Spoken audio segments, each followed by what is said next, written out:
여러분께서는 지금 찾아가는 교육정책 설명회, 학교가 나에게 맞추다, 고교 학점제 함께 시청하고 계십니다.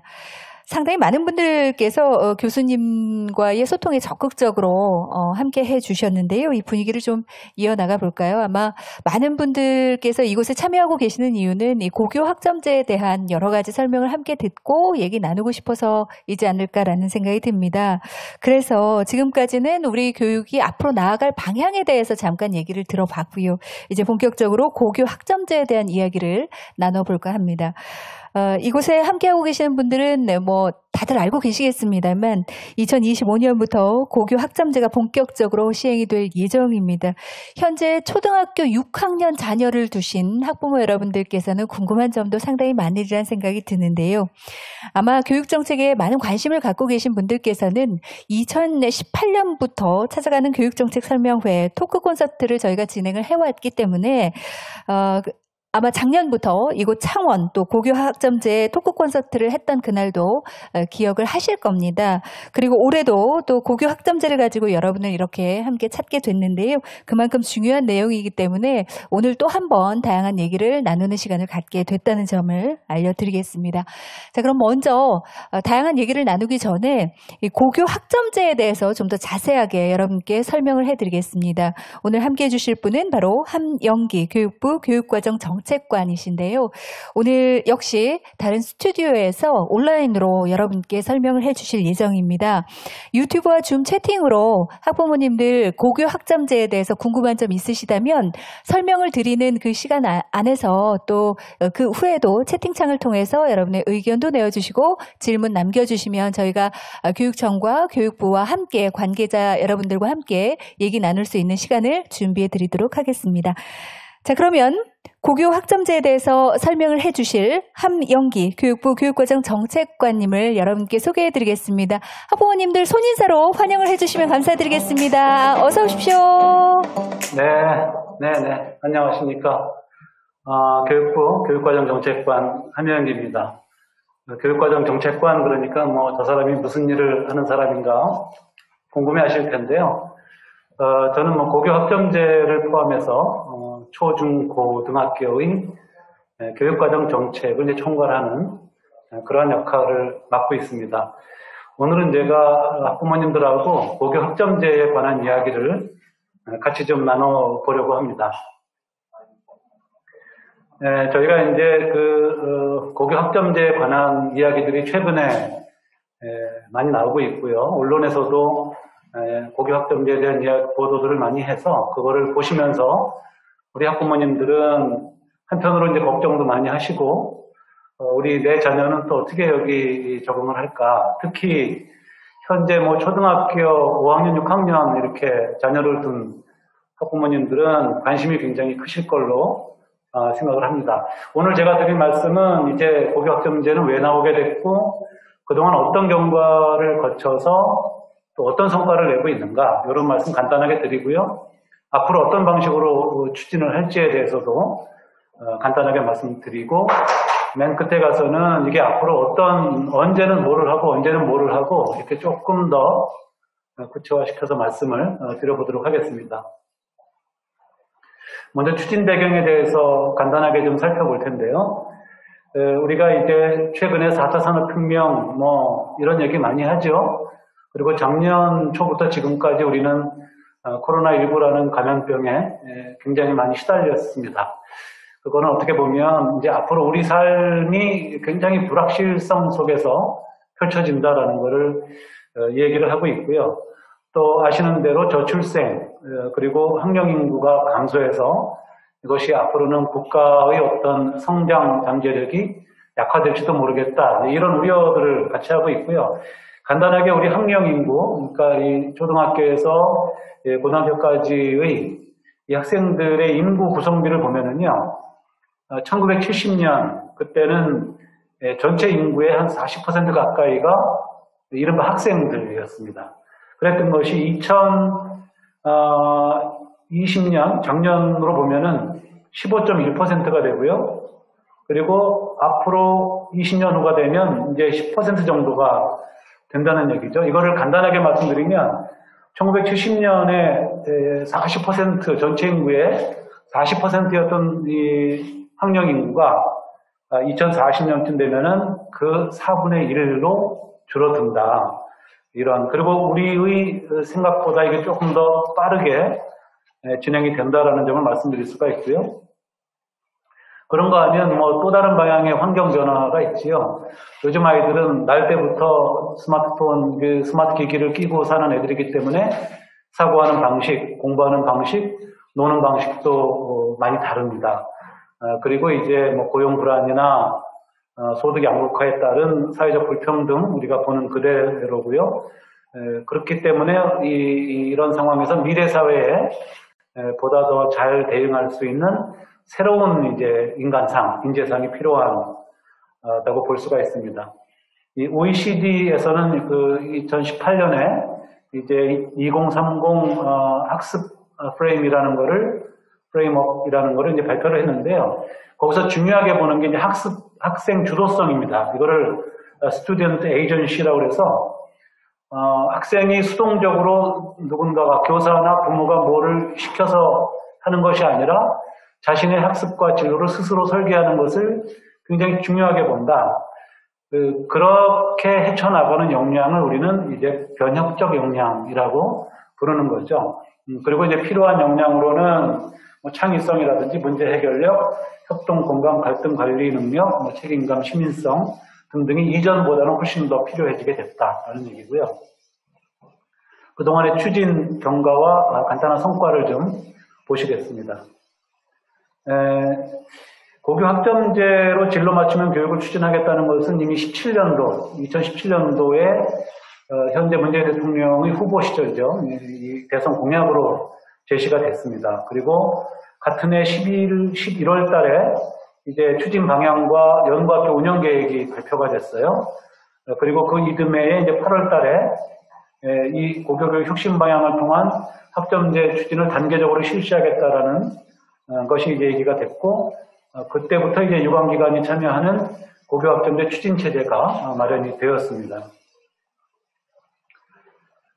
연구선도학교가 조금 이제 생소하게 들리실 수 있는데요. 현재, 놀라지 마십시오. 이 18년엔 105교로 출발했던 연구선도학교가 20년에 732교를 거쳐서 올해에는 1457교로 예정되어 있습니다. 그러니까 우리가 모르는 사이에 전체 고등학교의 60% 정도가 연구선도학교로 운영이 되고 있다는 이야기고요. 그 연구선도학교로 고교학점제를 운영하게 되면 어떤 변화들이 있을까? 이 점을 잠깐 살펴보면 선택 과목 수가 이제 대폭 늘어나게 된 겁니다. 한 34% 정도 과목 선택권이 증가했다고 이제 보고가 되고 있고요. 그 다음에 이제 공동교육과정 운영이 이제 약 한 85% 정도의 학교에서 평균 7.5과목 정도가 참여하고 있으니까 이거는 학교 간에 있어서 교류 협력이 대단히 활성화되는 것을 뜻합니다. 또 교육과정 이수 지도팀이 거의 모든 학교에서 구성이 되어 있고 또 고1 학업 설계 프로그램 운영도 대부분의 학교, 거의 모든 학교에서 운영이 되고 있습니다. 연 4회에 걸쳐서 과목 수요 조사, 수강시청 이런 부분들이 이제 조사가 되고 있고요. 학점제 때문에 공간을 다소 변형시켜야 되는데 그렇게 공간을 혁신한 학교들도 70%가 현재 넘게 보고가 있다는 점을 말씀을 드리고요. 저희가 이제 일반고 교육 역량 강화 지원 이 정책도 지금 꾸준히 이렇게 하고 있습니다. 작년까지 320명의 교육과정 설계 전문가가 양성이 됐고요. 앞으로 점차 늘려갈 계획으로 있고요. 그 다음에 고교 학점제에 부합하는 학교 공간을 조성하는 곳도 예컨대 작년 기준으로 교과 교실제는 이제 41교, 또 혁신 사업은, 공간 혁신 사업은 37교를 지원하고 있습니다. 16개 시도별로 교육과정 지원팀이 구성되고 있고요. 또 선도지구는 17개 시도에서 43개 지구가 올해 기준으로 운영이 됩니다. 또한 농어촌이나 도서벽지, 구도심 등 상당히 많은 게 도지역에서 교육 소외 지역에 대한 여건 개선이 지원되고 있습니다. 마이스터고에 대해서 이제 궁금하실 수 있는데, 전국에 51교에 마이스터고가 있고, 마이스터고에는 고교 학점제가 우선적으로 도입이 돼서 지금 운영되고 있다는 말씀을 드리고요. 원래는 고등학교의 경우에는 이제 50분 수업입니다. 50분에 17주 정도 수업을 해야 되는데, 이거를 이제 16회로 줄이고 약간의 여유분을 이제 남겨둡니다. 그렇게 되면 총 이수 학점도 이제 204 단위에서 190 학점으로 조금 줄어들게 되죠. 그 다음에 이제 학생 선택 과목은 19년과 20년을 비교해 보면 대체로 5과목에서 12과목 정도니까 2배 넘게 지금 증가가 되고 있고요. 학점으로 이걸 환산해 보면 대략 32학점에서 52학점 정도로 증가가 되어 있습니다. 그 다음에 보충 학습 과정도 19년 대비 한 3배 정도가 더 확대가 되었네요. 코스형 세부 전공은 이제 대체로 마이스터고에서 운영되는 건데, 그것도 한 41%에서 78.5%까지 상당폭으로 증가한 것을 볼 수가 있습니다. 자, 그러면 이제 고교 학점제 추진 방향에 대해서도 말씀을 드려볼 텐데요. 이제 저희가 도대체 고교 학점제를 통해서 어떤 교육을 바라고 있고 어떤 학생들을 키우고 싶은 것이냐, 요거를 이제 좀 같이 한번 살펴보도록 하죠. 저희는 모든 학생의 성장을 이끄는 포용적 고교 교육을 실현하겠다라는 게 일종의 비전입니다. 학생은 스스로 진로를 설계하는 자기주도적 학습자여야 하겠다. 그러면 이 학생을 중심으로 해서 학생이 진로를 설계하고 자기주도적으로 학습하기 위해서 이제 교사, 학교, 교육청, 지역사회가 서로 조력을 하게 됩니다. 교사는 과거에는 교수학습 전문가였죠, 교사들은. 그런데 앞으로는 학업 설계 안내자가 또 돼야 합니다. 학교는 맞춤형 교육을 제공하는 배움의 공동체다. 교육청은 협력적 교육 거버넌스의 주도자다. 지역사회는 지역 혁신을 위한 교육 공동체의 지원자다. 조금 이따 좀 말씀을 드려보겠습니다만, 현재까지 학교는 지역사회에서 섬 같은 존재로 고립되어 있다고 볼 수가 있죠. 예전처럼 학교가 지역사회에서 학습의 거점 역할을 하고 그러지는 않다는 것이 이제 요즘의 실정인데요. 고교 학점제를 통해서 학교와 지역사회가 어떤 방식으로 연계될 수 있을까 하는 고민도 잠시 후에 한번 말씀을 좀 드려보도록 하겠습니다. 주요 과제를 몇 가지 말씀을 드리면은요. 먼저 교육제도가 학점제형으로 설계되어야 되죠. 학점제형 교육과정, 학점 기반 학사제도, 또 평가체제를 변화를 주는 것, 학교 중심으로, 학생 중심으로 학교를 운영하는 것, 조금 전에 말씀드린 학생이 자기주도적으로 교육과정을 이수할 수 있도록 지원하는 것, 또 학습 경험의 혁신을 지원하는 것, 학교 경계를 이제 마을과 이렇게 함께 해서 이제 확장하는 것, 고교 학점제 지원체제 구축과 관련해서는 교강사를 지원한다든지 학교 공간을 조성한다든지 지역 간의 교육 격차를 이제 완화하는 일들을 포함합니다. 그 다음에 이제 고교 학점제 이제 제도 개요를 또 간단히 살펴보겠습니다. 막상 이제 고교 학점제가 무엇이죠라고 물어본다면 그거를 한 문장에 딱 설명하기가 상당히 좀 난감한 것도 이제 사실이죠. 그래서 저희들이 고교 학점제 정의를 이렇게 지금 설정을 해봤습니다. 첫 번째로 학생이 기초 소양과 기본 학력을 바탕으로 한다. 이제 왜 이런 말씀을 드리냐면 한간에 이제 고교 학점제가 선택 위주로만 진행이 되기 때문에 학생이 마땅히 갖춰야 될 기본 소양이 좀 불충분하게 이렇게 제공되는 것이 아니냐라는 우려가 있을 수 있는데 그렇지 않습니다. 이 고1 때까지는 저희들이 기초 소양과 기초 학력을 신장하기 위해서 그런 제도를 마련하고 있고요. 두 번째는 진로 적성에 따라 과목을 선택한다는 것이죠. 이거는 고교 학점제의 핵심적 사항입니다. 말하자면 진로 적성에 따라서 자기 과목을 선택하여 듣는다. 그리고 이수 기준에 도달하게 되면 그 학점을 취득하고 누적해서 졸업을 하게 된다. 이것이 고교 학점제의 뜻이라고 볼 수가 있습니다. 운영의 중점은 세 가지인데요. 일단 학생들이 어떤 그 희망을 갖고 있느냐, 이거를 반영하는 거고요.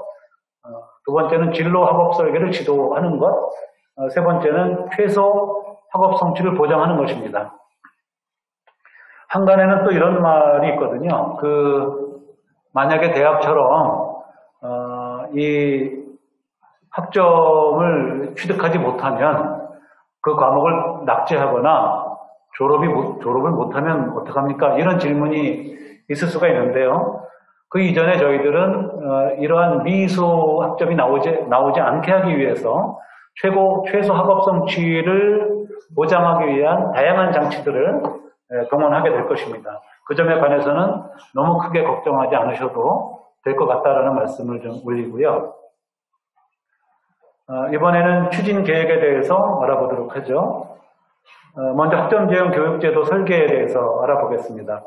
조금 아까 말씀드렸지만 고교학점제가 도대체 어떤 아이를 키우려고 하느냐, 고교학점제를 통해서 키워진 학습자 상은 어떤 거냐, 이런 거죠. 몇 번 오늘 반복이 됩니다만 자기주도성이 굉장히 중요합니다.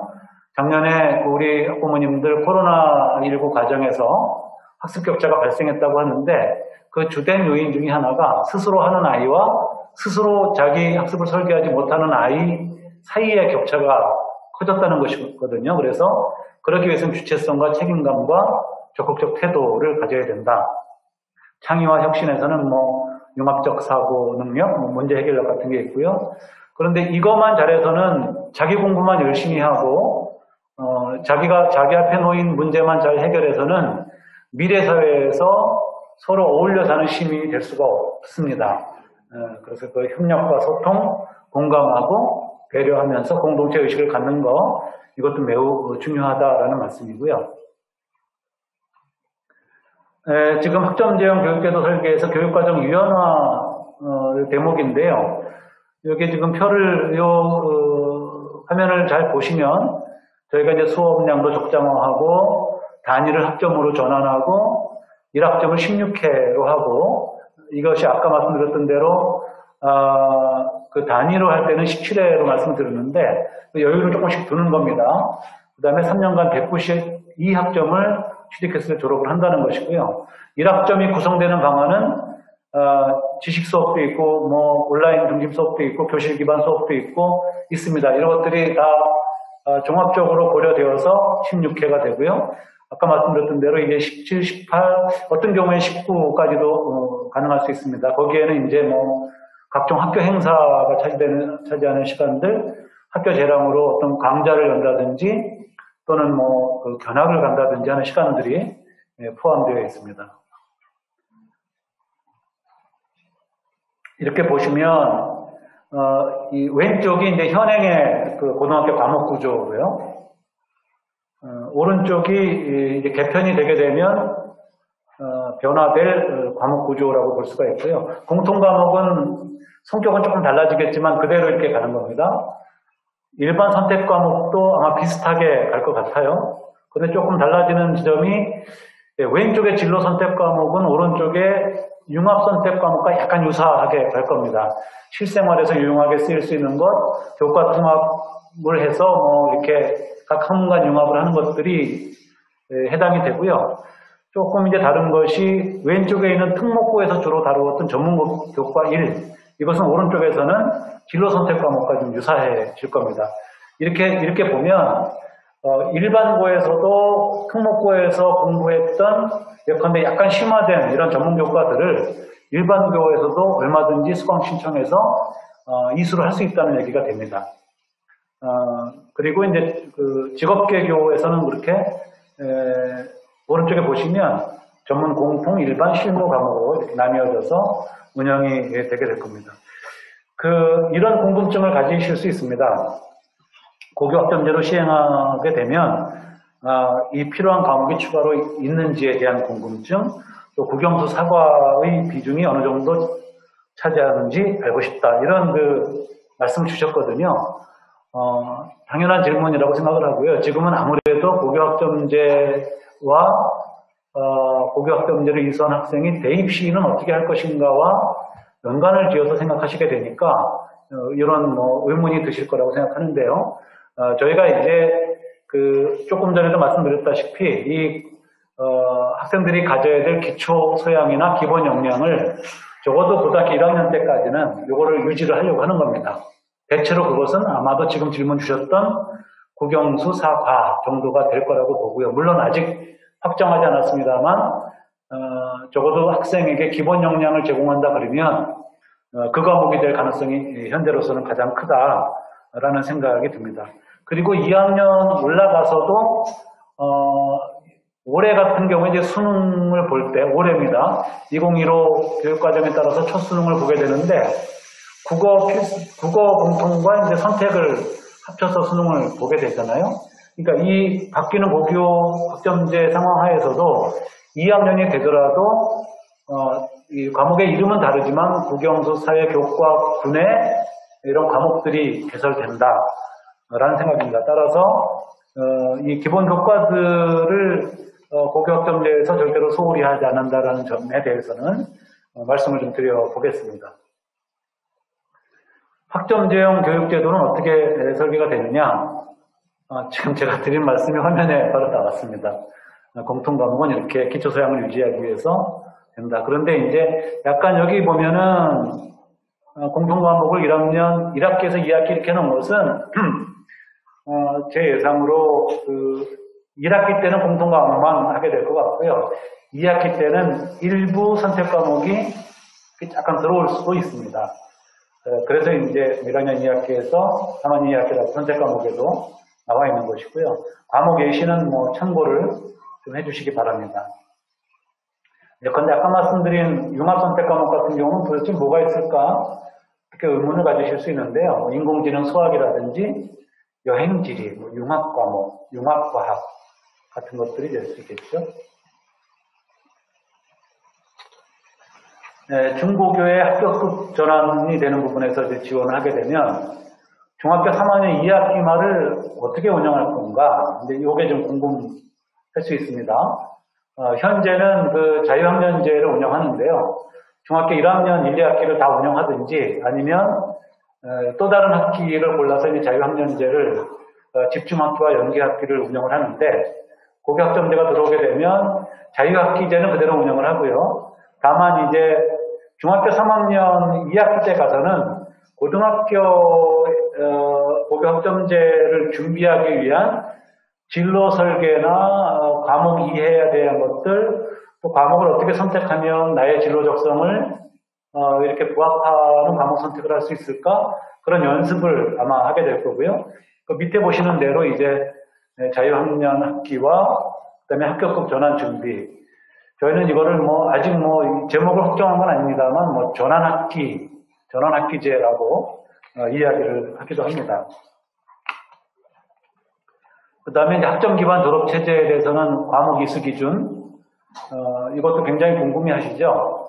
일단 한 과목당 출석률은 대체로 이제 3분의 2 이상 나가야 됩니다. 그 다음에 학업 성취율은 이제 40%인데요. 이거를 시험 한 판을 딱 봐서 40점 이상 이런 뜻이 아니고요. 교육 과정에서 요구하는 성취 기준의 40% 이상이니까 그 성취 기준 안에는 다양한 수업 형태들이 있을 수 있습니다. 보고서를 낸다든지 수행평가를 한다든지 성장평가를 하다든지 또 지필평가를 한다든지 논서 수령을 포함하는 그런 것들이 있기 때문에 시험 한 판, 지필고사 한 판으로 그 40%를 가린다 이렇게는 생각 안 하셔도 될 것 같고요. 두 번째로는 저희들이 미리 예방책을 가지고 과목 이수가 이제 성취 기준의 40% 이상이 나오도록 최대한 지도를 하게 될 겁니다. 그 부분 너무 걱정하지 마시고요. 혹여 이제 소수 학생들이 성취 기준 40% 미만이 나올 수 있습니다. 이때는 정말 걱정이 되실 텐데요. 그때가 되더라도 저희들이 별도의 프로그램을 마련해서 보충학습을 부과하고 거기를 성실하게 이수하게 되면 학점이 이제 I라고 하는데 저희들은 I incomplete. 그래서 이제 I 미이수를 소위 이제 최소 학점 2로 바꿔주는 그런 이제 저희들은 설계를 하고 있습니다. 3년간 192학점 말씀드린 바 있고요. 미이수에 대해서도 간단하게 설명드린 바 있습니다. 예방에 중점을 둔다는 것이고요. 보충 이수를 한다는 것입니다. 학점제 법제화는 지금 이제 저희들이 법안을 제출해 놓고 있고요. 이제 곧 통과될 것으로 생각을 합니다. 그 법에 의하는 이제 학점제를 교육과정은 고등학교 교육과정은 학점제에 의한다라는 초중등 기본법을 지금 개정하려고 지금 법안을 제출해 놨습니다. 내신 평가 방향은 어떻게 가느냐? 이것도 뭐 궁금하신 사항 중에 하나일 겁니다. 일단은 줄 세우기가 아닌 학생의 성장을 둔 평가를 이제 시행하겠다. 또 이 평가 제도로 인해서 학생의 과목 선택 왜곡을 방지하겠다. 뭐 이런 이제 기본 방침, 설계 원칙을 가지고 있고요. 예를 들어서 여기 지금 어떤 철수라는 학생의 성적표를 잠깐 보실까요? 정치와 법이라는 과목을 들었는데 이게 4학점짜리입니다. 그랬더니 이제 과목 평균은 64.4가 나오는데 원점수는 85점이 나왔어요. 일단 이 아이는 그 과목을 들은 아이들의 평균보다는 상당히 20점 정도가 높게 나온 겁니다. 그렇기 때문에 이제 성취도는 B, A, B, C, D, E 중에 B이고 이 과목을 들은 아이들은 55명이다 라는 거거든요. 그리고 이제 맨 오른쪽에 보면 A를 맞은 학생들, B를 맞은 학생들의 학생 비율을 쭉 이렇게 예시를 이제 해주고 있습니다. 그 다음에 추진 계획을 두 번째인데 학생 중심 학교 운영 지원에 대해서도 알아보도록 하겠습니다. 고 1학년 때, 고등학교 1학년 때는 아무래도 공통 과목을 이수하면서 진로 집중 학기를 운영을 하게 됩니다. 내가 어떻게 과목을 설계할지 뭐 이런 교육들을 받고 본인 스스로도 과목 설계하는 연습을 해보게 될 것이고요. 그렇게 하기 위해서는 진로 전담교사 역할도 지금과는 조금 더 다른 예컨대 학점제 코디네이터 형식으로 바뀌게 되겠죠. 저희가 지금 22년도까지는 1600명 정도를 교육과정 설계 전문가를 양성을 할 계획을 가지고 있습니다. 학생 수요 기반 교육과정 편성 운영인데요. 먼저 학생들의 수요를 광범하게 조사를 하고 그에 맞춘 과목을 개설합니다. 그리고 이제 수강 신청을 하게 되겠죠. 그러면 지금까지는 학급별 시간표가 나왔죠. 고등학교도. 근데 이렇게 되면 이제 개인별 한 학급에 30명의 학생이 있다고 한다면 이제 시간표가 전부 다르게 되는 것이기 때문에 오히려 아까 제가 드렸던 말씀이 그래서 이제 본인의 진로 설계 능력과 자기 주도적 학습 능력이 중요하다라는 말씀을 드렸던 것이고요. 그 다음에 이런 고민을 하실 수 있을까요? 예를 들어 일부 과목은 등급제를 유지할 수도 있는데 이렇게 되면은 예컨대 뭐 아주 소수가 듣는 과목은 엄청 불리하지 않습니까? 거기서는 뭐 1등급이 나오지 않을 수도 있어요. 이런 고민을 어느 단계까지는 데이터가 완전히 바뀌기 전까지는 하실 수 있거든요. 근데 그것도 뭐 걱정하지 않으셔도 되는 게 13명 이하가 이제 듣는 과목들에 대해서는 이제 등급제를 지금도 연구학교에서도 실시하지 않고 있으니까요. 그 점은 걱정은 안 하셔도 되겠습니다. 직업계고 학점제 운영 모형입니다. 아까 이제 쭉 말씀을 드렸기 때문에 위에 나온 전문국과로 개편된다는 건 생략을 하고요. 운영 모형은 대체로 8가지가 있는데 기본 모형 4가지와 이제 선택 모형 4가지가 있고 각각 학교 내에서 하는 것과 학과 간에 하는 게 있습니다. 세부 전공 코스형부터 블렌디드 학습형까지 있다는 것이고요. 이 직업계고에서 3학년 때는 뭐 대체로 현장 실습을 나가기 때문에 산업재 현장 실습, 프로젝트형 과제 탐구, 학교 밖 교육 집중 이수 이런 시간을 마련하고 있습니다. 에듀테크 선도고교 운영입니다. 이게 저희는 현재는 작년 기준으로 10교를 선정했고요. 올해도 이만큼 이제 선정을 해서 운영을 할 예정입니다. 스마트 교육 시스템을 들여오고 또 지역사회 연계 스마트 교육을 위해서 몇 가지 뭐 AR, VR 콘텐츠 등등을 이제 도입하는 거. 그 다음에 이제 디지털 교과서 등의 이제 에듀테크 활용 수업, 또 교수 학습 및 평가 체제를 에듀테크를 활용해서 운영하는 것. 그러기 위해서 교원들, 선생님들의 스마트 교육 역량을 강화하는 것들을 포함하고 있습니다. 창의적 체험 활동이라고 자녀분께 이제 좀 들어보셨을 텐데요. 이게 이제 학점제가 전면적으로 시행되는 고등학교에 올라가게 되면 현행 이제 교과는 180단위, 창체는 24단위에서 204단위 운영되던 것이 개편안이 되게 되면 교과는 이제 174학점, 그 다음에 이제 창체는 진로탐구 고학점, 동아리자치 고학점에서 18학점 정도 이렇게 해서 합하니까 192학점이 나오게 되는데요. 그런 방식으로 재구조화가 됩니다.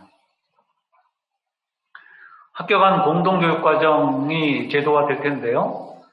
공동교육과정도 다 이 학점으로 인정받기 위한 여러 운영 지침들을 저희들이 마련 중에 있고요. 또 지금은 이제 뭐 토요일 날도 지금 저희들이 그 실태 조사를 해보니까 토요일도 이렇게 공동교육과정을 좀 이동을 해야 되기 때문에 하는 곳이 나와주고 있는데, 그러면 학생들의 이제 시간 운영이나 학습 부담이 커질 수 있기 때문에 이거를 정규 시간 내에 운영을 확대하는 것을 좀 생각하고 있습니다. 근데 아까 이제 말씀드릴 때 우리가 단위에서는 17회를 운영하던 것을 학점제에서는 16회를 운영한다고 말씀을 드렸었고요. 그러면 주당 뭐 한두 시간 정도의 공강 시간이 나오게 되는데, 그 공강 시간을 이용해서 다음 시간 학습 준비도 하고 휴식도 하고, 때로는 이제 인근 학교나 또는 학교 밖에 학습을 하기 위해서 이동하는 시간도 마련이 되기 때문에 이런 시간을 이제 이용한다고 보시면 되고요. 학교 밖 교육을 학점을 인정하느냐? 인정합니다. 학교 밖에 가서 이제 대학이라든지 아니면 뭐 연구소라든지 기업이라든지 가서 이제 일정하게 그 이수 조건을 충족하면 학점을 받게 되는데, 그럼에도 불구하고 이것이 아무데나 가서 뭐 이렇게 공부를 하고 왔다고 해서 인정되는 것은 아니고요. 그 시도 교육감이 인정 절차를 거치고 그것에 관한 이제 교과들만 그렇게 해야지 이제 질 관리가 될 것으로 생각을 합니다. 네, 고교 학점제 선도지구에 대해서 또 잠깐 말씀을 드려볼게요. 이제 뭐 국공립대나 사립대 전문대가 근처에 있는 고등학교들은 좀 뭐 좋을 수도 있겠네요. 이제 교류를 하면서 이제 직접 대학에 가서 뭐 공부를 할 수도 있고요. 또 대학 교수님들이 또 뭐 고등학교 와서 강의도 할 수 있고 뭐 하겠습니다. 저희가 교육부에서 추진하는 이제 RIS 사업이라는 게 지역 혁신 사업입니다. 이게 그런 인프라를 활용해서 준비를 하게 될 것이고요. 지역 단위에서, 지금은 지역 단위에서 많이 지금 활성화가 되고 있는데요. 예컨대 거점 학교가 있고 거점 학교와 연계된 인근 학교들이 있을 때 이렇게 이제 한 학교별로 특색 있는 과정들을 개설을 하고, 한 학교에서도 모든 거를 다 개설할 수는 없으니까 우리 학교에 없는 과목은 이제 옆에 가서 듣게 되는 겁니다. 그렇게 해도 학점이 인정되는 거기 때문에 아마 이제 그 학부모님들께서 조금 이제 고민되시는 그런 부분에서 뭐 농사나초는 어떻게 하느냐, 뭐 이 학습소의 격차 어떻게 할 거냐, 이런 우려를 하실 수가 있잖아요. 그래서 그런 경우에 이렇게 공동교육과정을 통해서 어느 정도 해소할 수 있다는 말씀을 드립니다. 지금 제가 말씀드린 거를 이제 도식화해 보면 이렇게 볼 수가 있고요. 이제 온라인 공동교육과정을 통해서도 과목 개설이 힘든 경우에는 이제 온라인 과정을 할 수가 있고, 예컨대 뭐 아주 멀리 떨어진 뭐 인천 지역이다 그러면 인천시가 있는 지역과 저쪽 서해오도가 있는 지역도 이렇게 온라인으로 연결을 해서 질 높은 강의를 들을 수가 있다. 그러면 이제 경남도 당연히 마찬가지로 뭐 도서 지역이나 이런 데서도 시 지역에서 개설하는 그런 과목들을 들을 수 있다. 심지어 앞으로는 다른 시도에서 개설되는 것도 법안만 이게 인정이 된다 그러면 들을 수도 있는 부분이기 때문에 상당히 그런 점에서는 걱정을 더실 수가 있을 것 같고요. 이제 고교학점제 추진 계획에 대해서 간단히 말씀드리겠습니다. 선생님들은 이제 자격 임용 체제를 개선할 겁니다. 예를 들면 복수 전공자가 더 유리하도록 해야 되겠죠. 또 이제 선생님들을 좀 탄력적으로 배치하기 위한 노력이 좀 있게 될 겁니다. 그리고 일부 선생님들은 이제 순회를 하시면서 가르칠 수도 있고, 학교 밖 전문가를 시간제, 기간제로 임용해서 학교로 들어오실 수 있는 거. 물론 검증된 분들에 한해서 그런 겁니다. 이것도 교육감, 시도 교육감이 이제 결정을 하게 되겠죠. 또 선생님들의 업무를 좀 경감해 드리는 것들을 포함합니다. 공간 혁신에 대해서는 간단하게 말씀드리면 그동안에 여러 가지 우리가 일제식 공부를 하기 위한 그런 공간이었다고 한다면 고교 학점제에 맞는 공간들은 개방적이고 자율적이며 유연하고 개별화된 그런 공간을 제공한다. 예를 들어 볼게요. 지금 보시는 대로 고교 학점제형 학교 공간 조성했을 때 실제적인 이제 모습을 좀 저희들이 도해로 보여드리고 있거든요. 그래서 이제 그림을 통해서 한번 살펴보시고요. 요거는 학습 공간. 또 이제 그런가 하면 학습 공간에는 뭐 PBL, 문제 기반 학습입니다. PBL실, 온라인 수업 교실, 메이커 교실 같은 게 있을 수 있고요. 지원 공간에는 뭐 도서실, 뭐 활동실, 문화예술실 같은 게 있을 수 있고, 공용 공간에는 다 홈베이스거든요. 홈베이스인데, 홈베이스에서는 자율활동도 할 수 있고, 휴식도 하고, 또 중앙 로비에 들어가자마자 홈베이스가 설치되어서, 과거에는 활용되지 않았던 중앙 로비도 고교 학점제 하에서 이제 알차게 활용이 되겠죠. 지역 간 교육 격차를 완화하기 위해서는 도농 간 교육 과정을 협력한다든지 또 교육청과 지자체가 협력을 강화한다든지 ICT 인프라를 확충해서 이제 온라인 또는 통합 플랫폼 같은 것들을 활발하게 이렇게 한다든지 모든 학교의 무선망을 완벽하게 구축한다든지 또 지역 대학의 교육 자원을 활용하는 것까지 저희들이 노력을 하고 있습니다. 자, 끝으로 이제 추진 일정에 대해서 말씀을 드려볼 텐데요. 지금 2022 교육과정 개정의 초입 단계입니다. 그래서 이것은 22년도에 고시가 됩니다. 그리고 고시가 된 교육과정이 본격 적용되는 것은 25년도부터 고1부터 적용이 됩니다.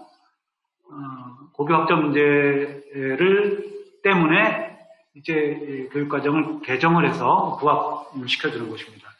대입제도는 어떻게 될까요? 지금 계획으로는 지금부터 논의를 착수해서 24년도에 이제 발표를 하게 됩니다. 그러면 첫 번째로 고교 학점제 해당 학생은 28년에 가서 바뀐 대입제도의 첫 번째 수험생이 되는 것이죠. 그 다음에 이제 25년도부터는 미수제가 도입이 되고요. 현재는 마이스터고에는 도입이 되어 있습니다. 그리고 22년부터는 특성화고에 학점제가 도입이 되고요. 일반고에는 제도의 부분 도입이 이루어지고 25년도부터는 전체 고교에 전면적으로 적용이 되게 되어 있습니다. 자, 긴 얘기 들어주셔서 대단히 고맙습니다. 저는 여기까지 말씀을 드리고요. 또 혹시 궁금한 점이 있으시면 질문을 해주시면 그에 답을 드리도록 하겠습니다. 고맙습니다. 네, 고맙습니다. 함영기 정책관께서 고교 학점제에 대해서 좀 더 자세하게 저희 학부모님들께 설명을 드렸습니다. 그래도 아마 우리 학부모님들께서는 개개인에 맞춰서 궁금증이 많으실 것 같은데, 그래서 좀 더 열린 마음으로 여러분의 질문을 받고 또 답변 드리는 소통의 시간을 지금부터 갖고자 합니다. 지금 방금 말씀 주셨던 함영기 정책관께서도 온라인을 통해서 함께 해주실 예정이고요. 그 외에 저희 경남교육청 담당자 두 분을 모시고 자세한 얘기를 함께 듣도록 하겠습니다. 오늘 두 분 나와 계시는데요. 차례로 소개 좀 부탁드릴까요? 예.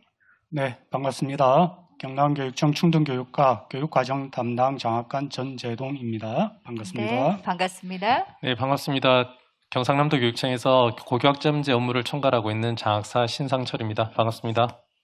네, 반갑습니다. 학부모님들께서도 열린 마음으로 이렇게 환영을 해주고 계시는데요. 고맙습니다.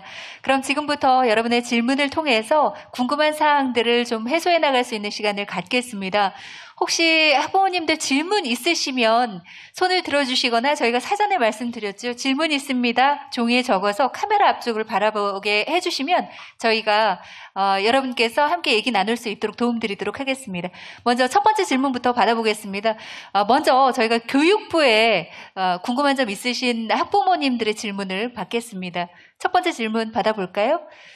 네, 연결이 돼 있죠? 네, 안녕하세요. 네, 연결이 됐습니다, 학부모님. 반갑습니다. 네, 안녕하세요. 예, 소개 좀 먼저 부탁드리고 질문 주실까요? 네, 저는 진교초등학교 학부모 오지현입니다. 네. 예, 저는 어떤 게 제일 궁금하냐면, 실질적으로 우리가 궁극적인 목표는 대학을 어디로 가느냐인데 그 학교를 저희 애들이 마지막으로 진로 선택을 했을 때 1지망, 2지망일 수 있는 대학교가 지방일 수도 있고 수도권일 수도 있지 않습니까? 그럴 경우에 애들이 고교 학점제로 인해 가지고 과목별로 이수해야 될 학점들이 틀리지 않을까. 그 대학교에서 원하는 학점들이 제가 생각할 때는 틀릴 수 있을 것 같은데 그 대학들에서 미리 애들이 그 고등학교에서 공부하는 그 과정에서 학점들이 대학에서 원하는 학점들이 미리 제시가 되어 있는지 그런 부분들이 저는 궁금해서 이렇게 질문하게 됐습니다. 네. 네. 정책관님 당연히 답변. 이제 예. 가장 그 부분이 지금 초 5, 6 정도 학부모님들께서는 가장 궁금하실 거라는 생각이 들고요. 물론 상세한 대입제도에 관한 것은 저희들이 지금부터 논의에 들어가면 24년도에 이제 발표를 하고 그리고 이제 그것이 28년도부터 적용이 되기 때문에 지금부터 한 7년 정도 흐른 시간 뒤에 이를 겁니다. 따라서 지금 그때의 상황을 지금 말씀드리기는 약간 곤란한 점이 있지만 그럼에도 불구하고 우려를 좀 덜어드리기 위해서 말씀을 드리면요. 가장 중요한 것은 그 대학에서 어떤 과목을 요구할 거냐, 뭐 이거 들은 사람 이런 거라기보다는 학생이 과연 스스로 자기 과목을 선택하고 이수하는 과정에서 성실하게 수강을 하였느냐 이런 점들이 굉장히 중요할 거라고 생각이 들고요. 따라서 이제 그거를 역으로 말씀드리면 학생에게 중요한 것은 자신에게 맞는 학습을 설계하고 그 경로를 잘 짜는 거가 무엇보다 중요합니다. 그래서 앞으로 대학에서는 이 학생이 그 대학에서 요구하는 능력, 특정 과목보다는 아마 그렇게는 안 될 것 같고요. 특정 과목보다는 대학에서 요구하는 일종의 역량. 아까 이제 예를 들면 두 가지 중요한 점을 말씀드렸어요.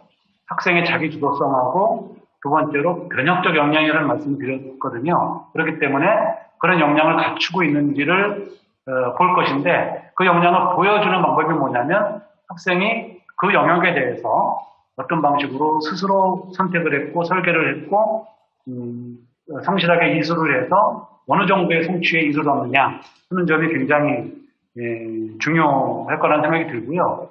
물론 처음부터 학생들이 그런 능력을 갖는 것이 쉽지 않을 수도 있기 때문에 저희가 이제 아까 말씀드렸던 대로 중3 때부터 그러한 훈련을 시키고 그다음에 고1 가서도 이른바 이제 교육과정 설계 전문가를 다수 양성을 해서 학생들의 그런 고민에 지속적으로 이제 조력을 하고 답을 해주면서 이렇게 할 예정입니다. 예.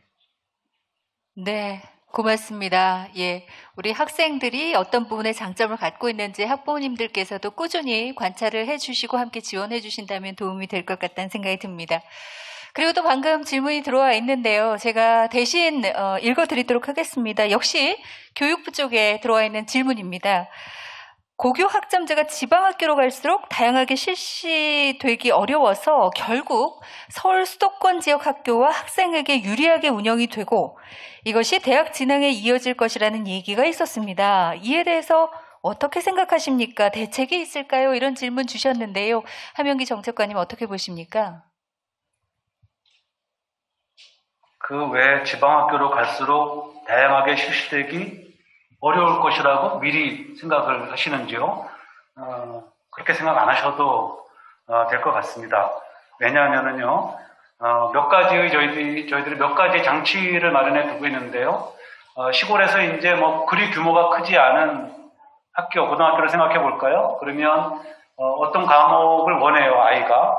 그런데 이제 그 학교에서는 개설해 줄 수가 없어요. 그러면 그런 경우에 해결 방법은 이제 A, B, C 세 학교가 서로 간에 이제 협약을 맺고 공동 교육 과정을 설치하는 겁니다. 그러니까 A 과목은 우리 학교에, B 과목은 인근 옆 학교에, C 과목은 또 어디에 이렇게 해서 하게 되면 도시에서 한 학교에서 뭐 이렇게 개설해서 할 수 있는 부분도 시골에서는 두세 학교가 묶여서 공동 교육 과정으로 극복을 하게 되면 그 점은 어느 정도 커버가 될 것이라고 또 생각을 하고요. 물론 그렇게 하더라도 충족되지 않는 경우도 있을 수 있습니다. 그러면 또 두 가지의 또 이제 그 극복 방안을 생각해 볼 수 있는데요.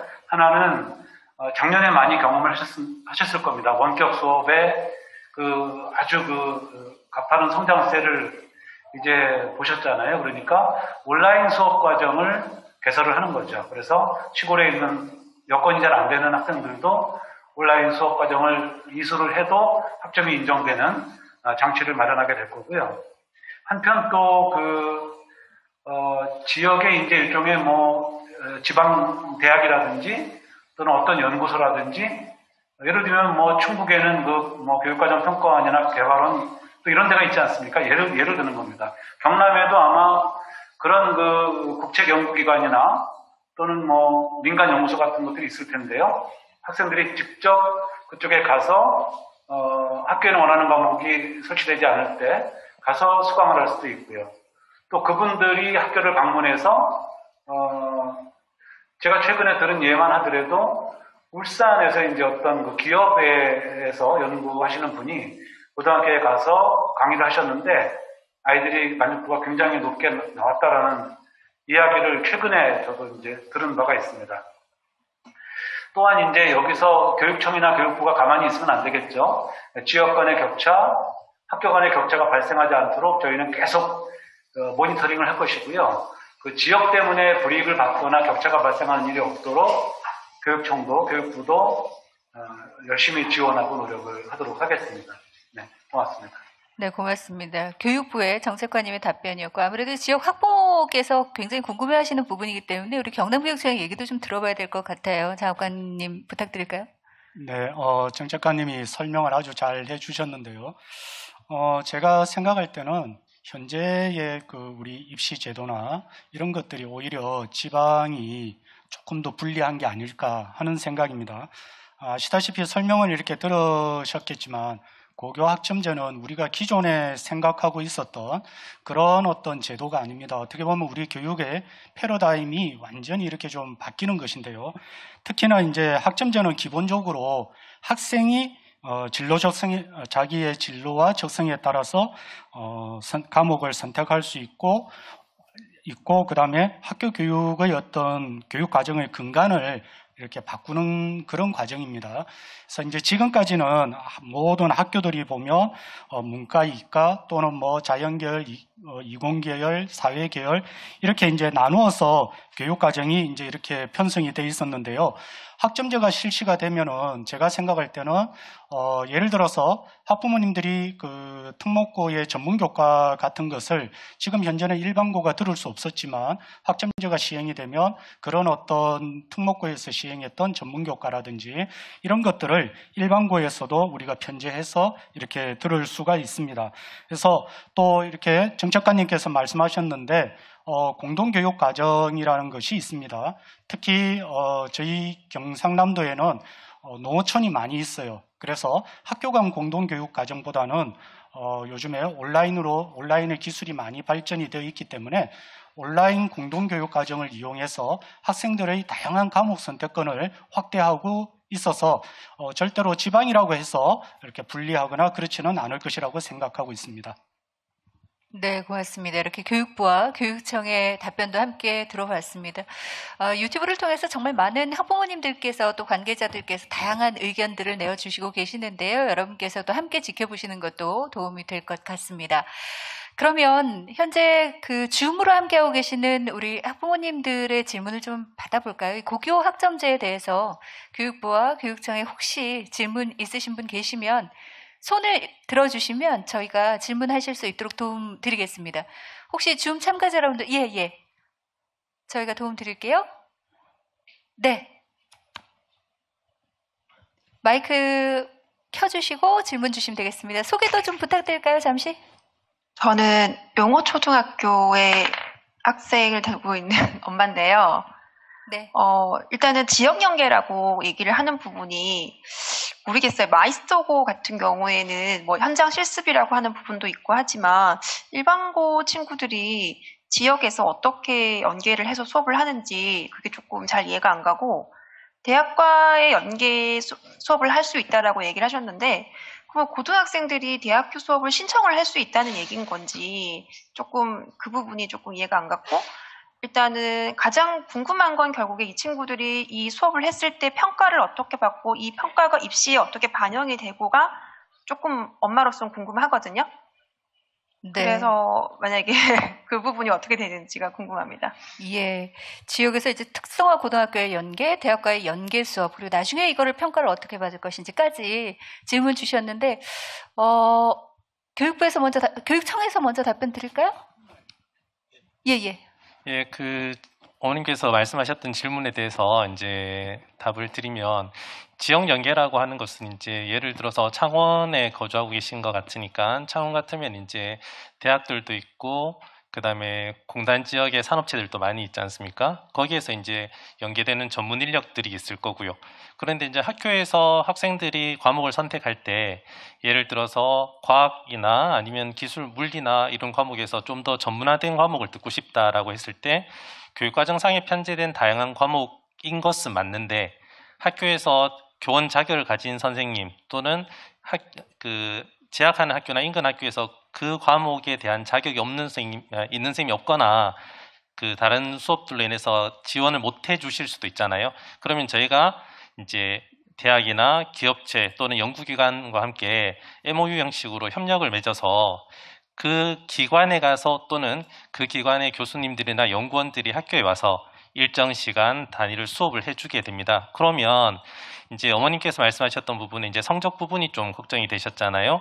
아까 교육부에서 말씀하셨던 것처럼 지금 소인수 과목 같은 경우에는 13명까지는 성적 산출을 별도로 하지 않습니다. 이수했냐 안 했냐인데, 그 대신 이제 뭐가 중요하냐면 이 학생이 과목을 들으면서 어떤 활동을 했는가라는 것이 현재 이제 우리가 초중고 학생부에 있는 과목별 세부 능력기 특기사항 란에 조금 구체적으로 이 학생의 역량이 드러날 수 있도록 적히는 거죠. 그리고 그런 과목이 아니고 학교 안에서 선택되는 이제 과목이라 하더라도 기존에 이제 아까 교육부에서 설명하신 것처럼 고등학교 1학년 1학기나 2학기까지에 듣는 공통 과목은 이제 우리가 일반적으로 얘기하는 석차 등급이라는 것이 나올 수밖에 없습니다. 상대 평가에 따라서. 그런데 그런 과목이 아니고 진로 선택 과목이라고 하면 이제 뒤에 설명을 드릴 건데 성취 평가제에 따라서 5단계로 평가가 돼요. 그런데 뭐 특정 선생님이나 과목에서 너무 쉽게 아이들에게 점수를 많이 잘 준다든가 이렇게 되면 대학에서 봤을 때는 그 성적은 신뢰하지 않을 거잖아요. 그러니까 지금과 같은 형식의 공정한 평가를 하되 평가가 드러나는 방식이 상대 평가 순위나 등수가 나온 것이 아니고 학생의 역량이 어느 정도 평가되느냐를 드러낸 데 주안점을 두고 평가가 진행될 거라고 믿습니다. 예, 이상입니다. 네, 제가 조금 부연 설명을 좀 더 드리면요.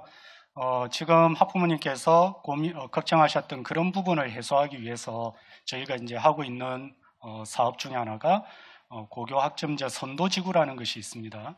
그래서 지자체, 교육지원청, 인근 대학, 연구소 이렇게 협력체제를 구축을 해서 어떻게 하면 학교 밖의 아이들이 다양한 어떤 과목을 선택하는데 그것이 학교에 개설이 되지 않을 때 바깥에서 우리가 교육과정을 어떻게 할 것인가에 대한 연구를 사실은 지금 하고 있는 중인 거죠. 그리고 아까 평가를 걱정을 많이 하셨는데요. 앞으로 아까 제가 패러다임이 바뀌어야 된다고 말씀을 드렸는데 평가에 대한 생각도 바뀌셔야 돼요. 지금은 우리가 1등, 2등 항상 여기에 너무 젖어 있는데요. 지금 앞으로 그 학점제가 시행이 되면 평가제는 어차피 과정 중심 평가가 이렇게 이루어집니다. 그래서 부모님이 그렇게 걱정을 하지 않으셔도 충분히 그런 것들은 해소가 되리라고 생각을 하고 저희도 어쨌든 그런 것들에 대한 실험적으로 연구하는 것이 지금 현재 김해와 양산 두 지구에 선도지구라는 것을 해서 그런 연구를 지금 해보고 그 결과를 이렇게 보급해 드리려고 준비하고 있습니다. 네, 고맙습니다. 상대적으로 인프라가 적은 우리 지역의 학생들도 더 많은 경험을 할 수 있도록 교육청과 교육부에서 많이 신경 써주시면 감사드리겠습니다. 이제 교육청에 궁금한 질문들을 저희가 모아서 좀 함께 살펴볼 텐데요. 먼저 첫 번째 질문부터 보겠습니다. 학교마다 과목이 다른데 과연 어떻게 공부해야 할지 고민이 됩니다. 듣고 싶은 수업이 없다면 어떻게 해야 되나요? 이런 질문을 주셨거든요. 예, 먼저 장학관님께 여쭤볼까요? 네, 누누이 정책관님께서도 아까 전체적인 설명을 하셨는데요. 그것을 위해서 지금 학점제에서 시행하고 있는 제도가 공동교육과정이라는 겁니다. 참고로 저희 경상남도 교육청 같은 경우에도요, 작년을 기준으로 보니까 학교 간 공동교육과정, 온라인 공동교육과정, 아까 공동교육과정에 대한 전체적인 개략적인 설명은 조금 들으셨는데요. 그것을 저희가 이렇게 토탈 해보니까 한 410개 강좌 정도에 거의 한 4,600명의 학생들이 수강을 하였고, 그 중에 95% 이상이 이수를 이렇게 하였습니다. 그래서 지금 부모님들께서 생각하실 때 우리 아이가 원하는 과목이 이 학교에 개설이 되지 않으면 어떻게 하느냐에 대한 고민이 많은데, 저희도 그 부분이 가장 중요한 것이기 때문에 조금 전에 제가 말씀드렸던 공동교육과정이나 교과 특성화 학교나 연구학교, 시범학교, 예를 들면 연구학교 선도학교입니다. 예를 들면 경상남도 교육청 같은 경우에도 69개나 되는 고등학교가 연구학교 또는 선도학교를 운영해서 말씀하시는 그런 것에 대해서 문제점을 저희가 하나하나 짚어가고 있습니다. 다시 말하면 이 고교 학점제는 완성된 어떤 하나의 제도라기보다는 저희가 2025년 전면 시행을 앞두고 그 문제점을 하나씩 해결해 가면서 어떻게 보면 우리 모두가 이렇게 완성해 가는 제도이고, 말씀하셨던 그런 부분들까지도 해소하려고 노력하고 있습니다. 네, 고맙습니다. 앞으로도 이런 소통의 장을 통해서 학부모님들께서도 여러분의 의견을 좀 나눠주신다면 정책 시행하는 교육청이나 교육부에서도 여러 가지 도움이 되지 않을까 생각됩니다. 두 번째 질문 받아보겠습니다. 초등학교와 중학교의 연계 수업은 이루어지는지 궁금합니다. 그리고 중학교의 학교 선생님과 친구들과의 학창 시절은 포기해야 하는지요? 모두가 바쁜데 안쓰럽습니다. 사춘기라 조마조마하기도 하고요. 중학교 재학 중에 고교 학점제 대비 꼭 준비해야 하는 것이 있을까요? 이렇게 질문을 주셨거든요. 학창 시절 포기해야 될까요? 준비해야 될 것은 무엇일까요? 이런 질문 주셨는데요. 장학관님 어떻습니까? 네, 사실은 이제 모두가 이런 제도가 하나 나오면 특별한 어떤 준비가 어떤 게 있는가에 대해서 굉장히 이렇게 고민들을 이렇게 많이 하십니다. 먼저 제가 생각할 때 중학교에서 연계되는 것을 아까 말씀하셨는데요. 중학교에 보면 자유학년제가 있습니다. 그 자유학년제가 어떻게 보면 고교 학점제를 시행하기 하나의 전 단계라고도 할 수 있습니다. 아이들이 1년간 자유학년제를 운영하면서 그 속에서 진로 탐색도 이렇게 할 수 있고요. 그리고 그런 것들이 연계가 되어서 고등학교 1학년 때 자신이 원하는 것이 어떤 것인지에 대해서 한 번 더 검토해보고 자기가 원하는 과목을 선택해서 나간다면 그것이 가장 어떤 이상적인 어떤 제도가 아닌가 생각하고요. 또 초등학교에 보면은 조금 전에 제가 말씀드렸듯이 과정 중심 평가를 하고 있습니다. 이런 것들도 고등학교 학점제에서 시행되는 성취평가제하고 결국은 다 이렇게 맥을 같이 하고 있는 겁니다. 그래서 따라서 제가 생각할 때는 지금 현재 눈에 보이지는 않으시겠지만 초등학교나 중학교에서 하고 있는 교육 과정들이 어떻게 보면은 고등학교에서 이루어질 수 있는 그런 어떤 고교 학점제를 대비해서 학교들이 여러 가지 교육의 어떤 방법들을 지금 현재 바꿔가고 있습니다. 다만 이제 저는 아까도 그 교수님도 이런 말씀을 하셨는데 초등학교와 중학교 학생들에게 가장 중요한 것이 그러면 뭘까? 준비가 뭐가 있을까? 제가 생각할 때도 역시 자기 주도적 학습 태도를 기르는 겁니다. 대개들 자기 주도적 학습 태도, 학습 이렇게 얘기하니까 어렵게 생각하시는데요. 그걸 조금 쉽게 풀어보면은 내 아이가 어떻게 보면은 독서 능력이 있는지, 또 책을 읽고 요약 정리를 할 줄 아는지, 그리고 누군가 대화를 하면서 자기 의견을 어떻게 하면은 잘 이렇게 표현할 수 있는지, 이런 것들이 저는 생각하면은 자기 주도 학습 능력이라고 생각을 합니다. 그런 것들을 지금부터 이렇게 잘 길러가는 것이 중요하지 않겠나 하는 생각입니다. 네, 답변 고맙습니다. 유튜브에 정말 많은 학부모님들의 의견이 올라오고 있는데요. 힐링비누꽃님께서는 학점 이수 못하면 어떡하나 하는 불안감에 사교육이 더 늘어나는 건 아닌지 더 걱정이네요. 이런 의견도 걱정스러운 마음으로 주셨고, 정민수님께서는 전국 공동 온라인 수업 많이 만들어주세요. 이런 의견도 함께 내어주셨습니다. 여러분의 의견 소중히 받고 있고요. 줌으로 연결되어 있는 저희 학부모님들께 한 번 더 질문의 기회를 드려볼까 합니다. 혹시 지금 또 쭉 들으시면서 특히 경남 지역의 교육청에 궁금한 점 있으신 분 손 들어주시면 저희가 연결해 드리도록 하겠습니다. 줌으로 연결되어 있는 학부모님들 혹시 질문 있으신가요? 네, 손 들어주시면 저희가 연결해서 질문하실 수 있게 도움드리겠습니다. 네, 중앙 쪽에 계신 분. 네, 연결됐습니다. 예, 동성초 김현숙입니다. 6학년인데요. 저희 큰아이가 대학생을 갔는데, 그러다 보니까 좀 이해는 잘 되는데 궁금한 점이 국영수 사과 과목도 공동교육과정으로 운영이 가능한가요? 네, 국영수 공동과목으로 운영이 가능한지. 예, 그 부분에 대해서 이제 제가 설명을 드릴 텐데요. 이제 저희가 국영수 사과라고 하는 건 과목이라기보다는 이제 교과 명칭을 얘기하는 거거든요. 그래서 국어에서도 다양한 이제 기본 과목, 공통 과목들이나 진로 선택 과목들이 있을 거고요. 사회 같은 경우에는 뭐 수능 과목이나 뭐 사회과학은 수능 과목을 얘기하지 않더라도 다양한 과목들이 있지 않습니까?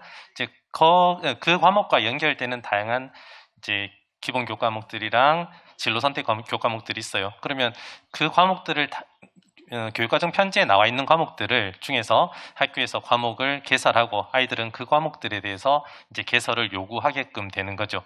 그래서 단순하게 그냥 국어면 국어 한 과목이라는 개념이 아니고 국어도 이제 수능 뭐 과목을 말씀드린 게 좀 쉽게 이해되실 텐데 뭐 독서도 있을 테고 문학도 있을 테고 화법이나 작문 이런 과목들이 있을 거지 않습니까? 이제 그런 식으로 교과군마다 다양한 과목들이 이제 있습니다. 그런 과목들을 이제 아이들이 학교에서 정해진 교육 과정에 따라서 듣는 것이 아니고 자신의 진로 적성에 따라서 또는 나중에 대학 가서 전공하고 싶은 과목에 따라서 미리 그와 연계되는 과목들을 좀 선택해서 듣는다라고 이해하시면 될 것 같습니다. 네, 고맙습니다. 이렇게 답변 주셨고요. 계속해서 질문 받겠습니다. 고교 학점제에서 평가는 공정하게 이루어지나요? 고교 학점제와 입시는 어떻게 연결될까요? 이런 질문도 저희 학부모님께서 함께 주셨는데요. 장 학사님께 여쭤볼까요? 예, 처음에 이제 줌에서 학부모님께서 질문을 주셔서 평가 부분에 대해서는 이제 간단하게 언급을 했었는데요. 고등학교 1학년 1학기나 1학년 2학기에서 이제 듣게 되는 공통교과 이외에 진로 선택 과목에 대해서는 학생들이 이제 성취평가제 기준으로 갑니다. 그러면 아까 교육부에서도 말씀하셨던 것처럼 A부터 E까지 5단계로 평가를 할 텐데요. 그러면 이 각각의 평가되는 과목들이 뭐 A면 A, B면 B 이렇게만 나오는 것이 아니고 그 학생의 원점수라든가 그 과목을 전체 수강한 학생들의 평균 점수라든가 또는 A부터 E까지 등급별로 아이들의 분포라든가 이런 것들이 이제 종합적으로 적혀서 이제 학생부의 성적으로 남게 되는 거죠.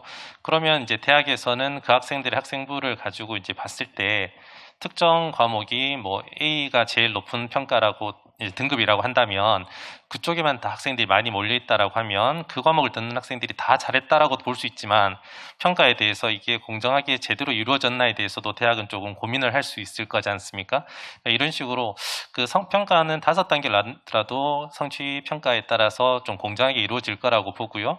대학에서는 또 각각의 전공마다 교과목들이 워낙 많으니까 과목을 뭐 이렇게 특정하지는 않겠지만 연관되는 교과목들 중에서 조금 대학에서 생각했을 때 이런 다양한 과목 또는 위계가 조금 높은 어려운 과목들을 이 학생이 3년간 찾아서 조금 들었냐에 대해서도 조금 평가를 할 거라고 봅니다. 그러면 이제 학생이 정말 진로에 대해서 고민하고 학과에 대해서 고민해서 3년간 이제 듣게 될 거고, 그리고 학점제뿐만 아니고 지금 이제 저희가 하는 것이 한 과목을 1년에 걸쳐서 듣는 것이 아니라 학기 단위로 이제 평가를 하고 과목이 마감이 되게끔 되어 있거든요.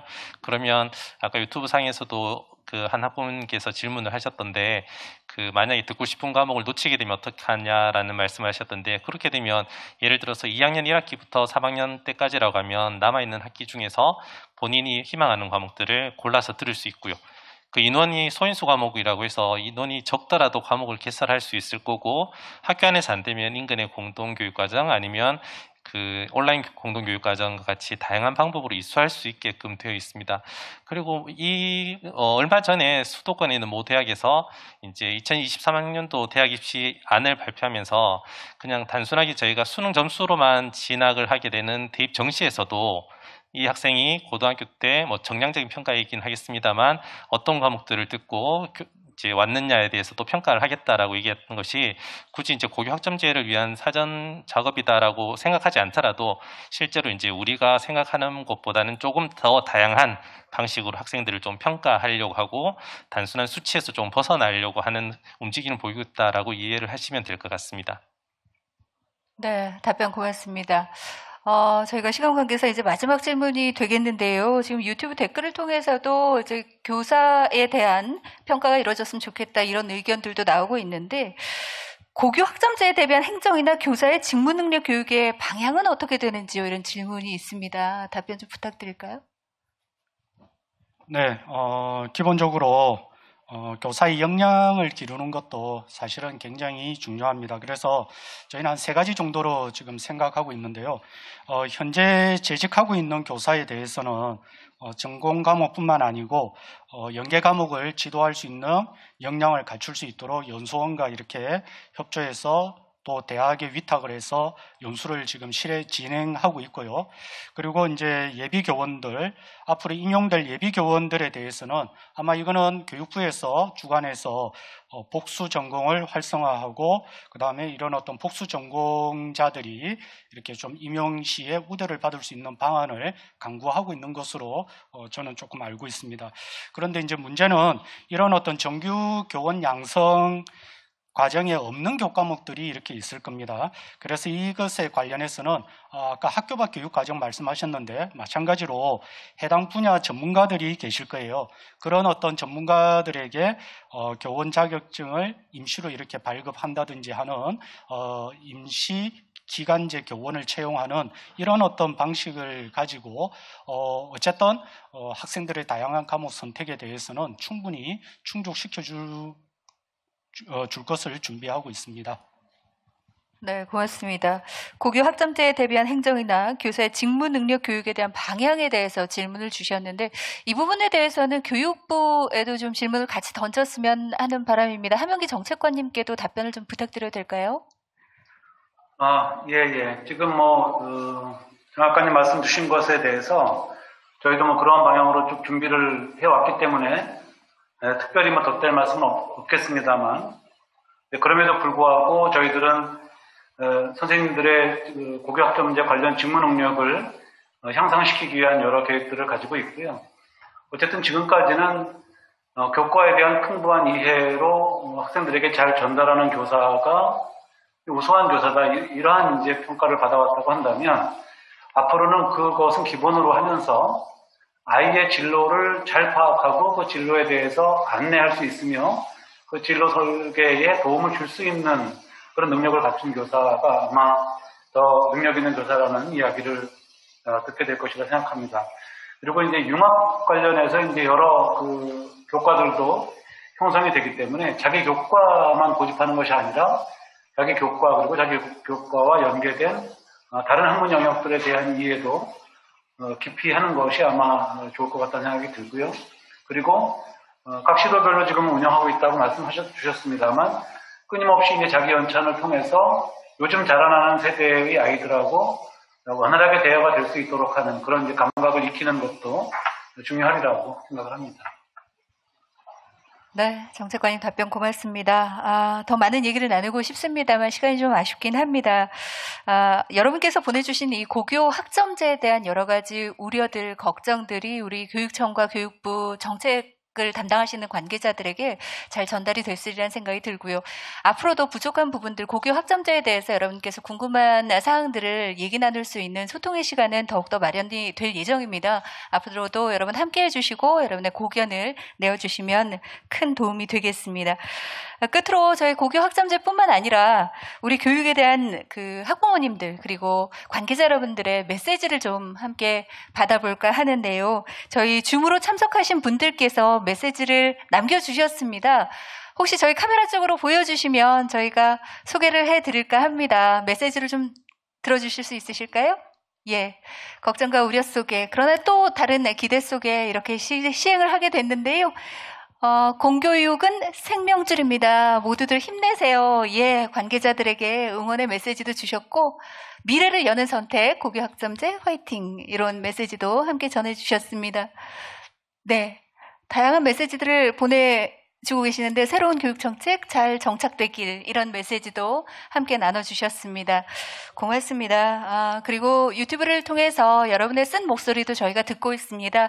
앞으로 잘 정착이 될 수 있도록 고교학점제, 저희 교육청과 교육부 관계자들 열심히 노력할 테니까 지켜봐 주시기 바라겠습니다. 슈퍼 여왕 개미님께서 교사들도 교육청도 책임을 가지고 입시 준비해주세요라는 부탁의 말씀도 함께 해주셨는데요. 잘 경청해서 들었습니다. 고맙습니다. 정말 다양한 메시지들을 함께 나눠주셨는데요. 우리 학생들이, 아이들이 행복한 환경에서 자랄 수 있도록 여러 가지 노력들을 하겠다는 약속드리면서 아쉽지만 이제 마칠 시간입니다. 오늘 온라인으로 함께 해주신 모든 분들, 그리고 더 나은 교육을 위해서 현장에서 노력하고 계신 교육부 정책부서, 경상남도 교육청 관계자 여러분께 진심으로 감사 인사드리겠습니다. 끝으로 저희 오늘 정책 설명회에 대한 여러분의 소중한 의견을 구하고 있습니다. 실시간으로 참석하신 분들께 만족도 조사 안내 문자를 보내드렸는데요. 잠시만 시간 내주셔서 여러분 설문조사 해주시면 정책 설명회 열어가는 데도, 또한 고교 학점제 정책 시행하는 데도 큰 도움이 되겠습니다. 여러분의 많은 참여 부탁드리겠습니다. 이번 설명회는 우리 아이들이 밝고 건강한 성장을 위해서, 더 나은 교육을 위해서 우리 학부모님들과 소통할 수 있는 자리로 저희가 준비를 했습니다. 앞으로도 많은 관심 가져주시고 응원 부탁드리겠습니다. 찾아가는 교육정책 설명회, 이것으로 모두 마무리 짓겠습니다. 저희는 다음 설명회 여러분께 다시 인사드리겠습니다. 고맙습니다.